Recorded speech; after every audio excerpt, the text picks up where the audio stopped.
여러분, 대출 만기 연장, 이자 상환 유예 전체 금액이 엄청나죠. 261조 2천억 원을 넘었습니다. 그중에 말입니다.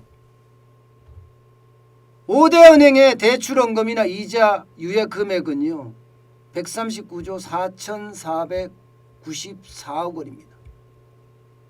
그런데 이거 5대 시중은행 대출 만기 연장 더 이상 없다는 거예요. 이자 상환 유예 더 이상 없다는 겁니다. 3월 말로 끝내자 이런 얘기예요. 지금까지 3번 연장했잖아요. 그죠? 3번. 이게 2020년 3월에 첫 시작을 됐어요. 6개월 동안 미루자 해서 9월까지 미뤘습니다. 그런데 9월에 가서 연장했습니다. 언제까지로 연장했느냐? 그 다음에 3월까지 2021년 3월까지 연장했죠. 그리고 2021년 3월에 갔는데 4월에 이게 재보궐선거가 있네요. 재보궐선거가. 그러니 이때 또 재보궐선거 서울시장 선거하고 부산시장 선거 뭐 이런 거 있었죠. 아 이거 영향을 미치겠다. 선거에 영향을 미치겠다 해서 또 연장했어요. 결국은 2021년 9월까지 연장했잖아요. 9월까지. 그러다가 9월에 왔는데 이게 뭐 여론도 좋지 않고 게다가 대통령 후보에 대한 떠지도 않으니까 이거 또 연장했어요. 그래서 올 3월까지 연장한 거예요. 올 3월까지. 올 3월까지 연장을 했는데 지금 3월에서 더 연장을 하려고 하니까 이게 이제 부담이 엄청 되는 겁니다. 왜? 금액이 장난 아니거든요. 금액이. 당장 말입니다, 여러분. 5대 은행만 이렇습니다. 5대 시중은행만 139조 4,494억 원입니다. 이게 좀 더 확장을 하잖아요. 심각해요. 이게 검증위원회에서 이야기한 거고 윤관석 민주당 의원실에서 나온 재료인데요. 2021년 10월 기준으로 봤을 때 일시상환 만기 연장 금액은 247조 4천억 원. 여기에 원금 상환 유예 금액은 13조 6천억 원. 그리고 이자 상환 유예 금액은 2,301억 원이라고 해요. 이거를 다 합치면 261조 2천억 원이 넘습니다. 이게 10월 기준입니다. 근데 10월 기준. 이게 3월까지 기준을 바꾸면요. 더 달라질 가능성도 굉장히 큽니다. 더 달라질 가능성. 저는 이게요. 지금 엄청난 내관이 될 수도 있을 거라고 생각을 해요. 이거 쉽게 해결하기가 쉽지 않습니다. 여러분 5대 시중은행의 139조 4,494억 원인데 이거 쉽지 않아요. 왜냐하면요. 우리가 제일 큰 은행이라고 하는 국민은행, 신한은행 이게 자금을 운용할 수 있는 규모가 어느 정도 될까요? 일반적으로 국민은행이라면 한 50조 정도밖에 안 됩니다. 50조. 왜냐하면요. 자산은 650조 정도 되는데요. 이게 대출해주고 한 부채가 한 600조 정도 됩니다. 나머지 남아있는 게 한 50조 정도밖에 안 돼요. 50조 가지고 이제 은행을 운영하는 거예요. 은행을 운영하는 거예요.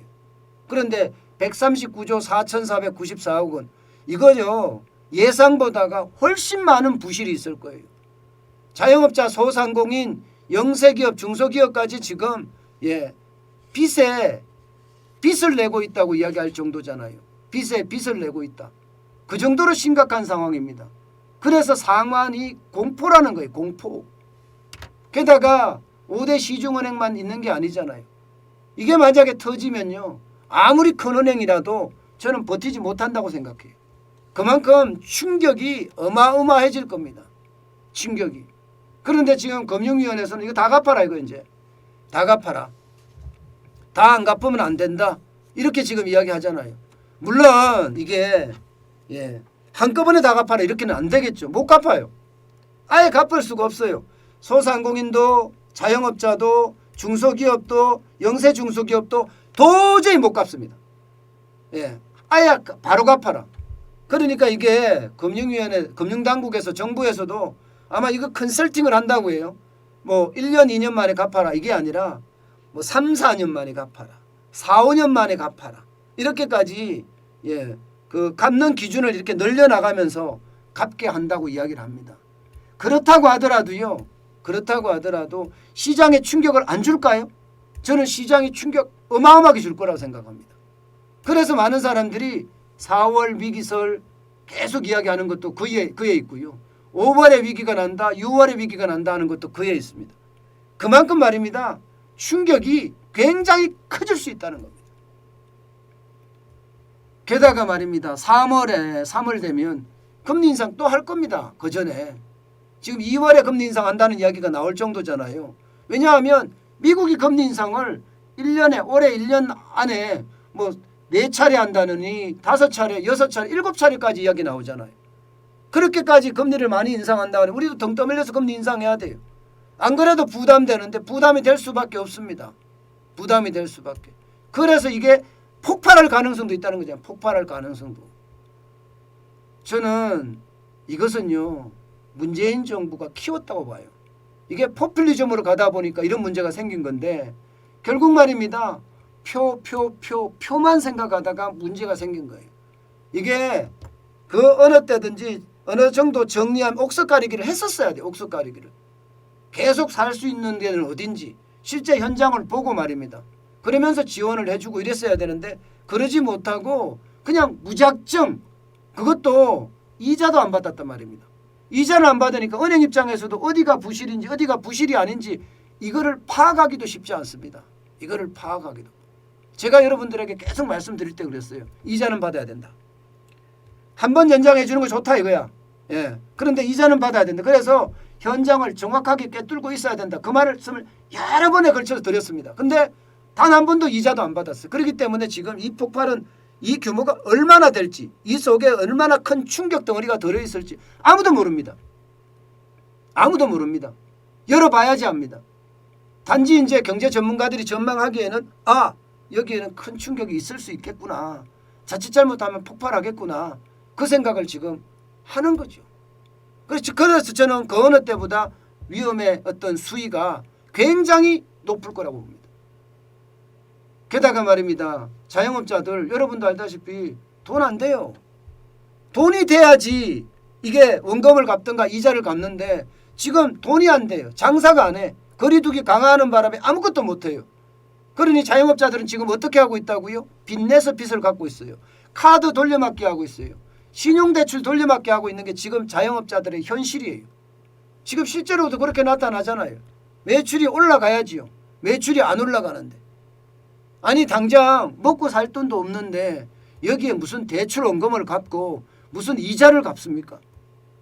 그러니 자영업자들도 지금 죽어난다고 이야기하는 것 아니겠습니까? 그 어느 때보다 지금 심각하다고 이야기합니다. 그러니 경제 전문가들이 위험하다고 하는 게 이런 거예요.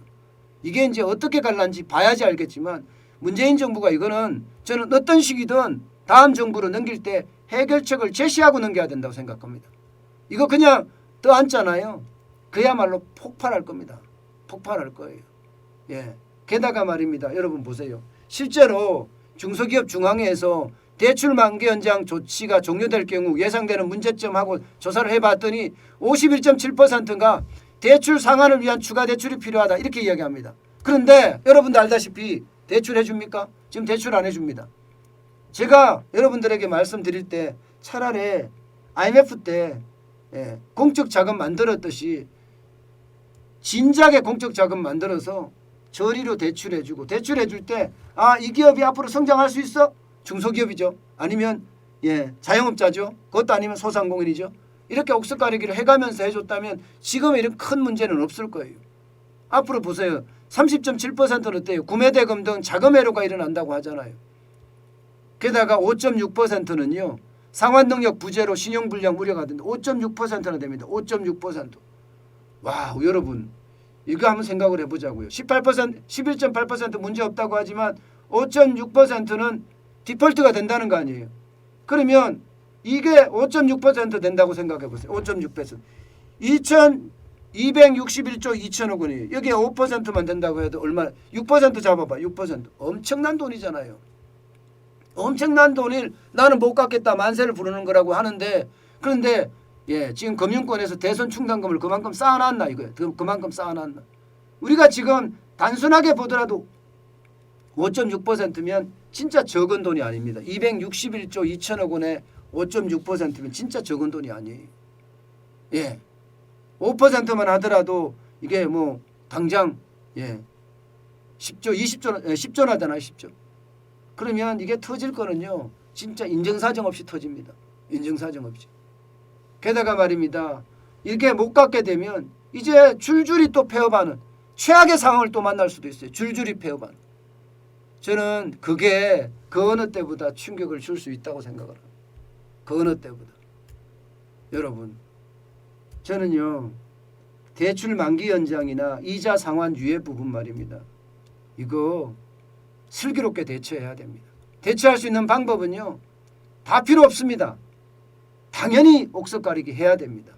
옥석 가리기를 해서 살만한 곳은 살리고 대출을 줘야 되겠죠. 또 도저히 안 되겠다 이러면 재교육 프로그램 같은 걸 만들어서 말입니다. 재창업 기회를 준다든가 그런 방법으로 해야 되지 계속해서 이거 뭉태기로 끌고 간다는 거 이것은요. 시장에 충격만 줄 뿐이라고 생각합니다. 그만큼 시장에 위협이 되는 요소입니다. 여러분 보세요. 자영업자, 직원둔 자영업자들 2018년까지만 하더라도 165만 1,000명이었어요. 그러던 것이 지금 135만 1,000명이 됐습니다. 이렇게까지 적게 줄어든 거예요. 이것도 사실은요. 왜? 대출 만기 연장을 해줬기 때문에. 이자 상환 유예를 해줬기 때문에. 그런데 이게 이제 3월에 끝나면 그에 대한 충격파는 감당하기 힘들 겁니다. 굉장히 감당하기 힘들 거예요. 제가 권력 교체 기회 위험할 거라고 말씀드렸잖아요. 게다가 이게 3월 31일 날 끝납니다. 3월 31일 날. 대통령 선거가 끝나고 나서 당선자 신분으로 봐야 되는 이게. 그런데 당선자 신분으로 봐야 될 텐데 이거 과연 어떻게 볼까요? 저는 그래서 이 충격의 파가 굉장히 크게 영향을 미칠 수도 있다. 저는 그렇게 읽고 있습니다. 물론 거기에 대한 대비책 저는 잘 나왔으면 좋겠어요. 그 어느 때보다 강력한 대책이 나와서 자영업자 살고 영세기업 살고 소상공인 살고 중소기업 살았으면 좋겠어요. 살아야죠. 우리도 먹고 살아야 되니까. 그런데 그렇지 않고 최악의 수순으로 간다고 하면 거기에 대한 충격파는 그 어느 때보다 저는 커질 거라고 봅니다. 그래서 여러분들에게 계속 제가 위기 이야기를 하면서 준비를 하자. 제가 긴축발작도 터진다고 했잖아요. 터졌잖아요 사실. 1월 달에 지금 최고가 대비 주식시장에서 20%나 빠졌었으면 긴축발작 터진 거죠. 그만큼 말입니다. 이게 예측은 제가 지표를 가지고 하기 때문에 그렇게 많이 안 틀리더라고요. 그러니까 지금도요. 위기에 대한 준비는 반드시 해야 된다. 저는 그렇게 봅니다.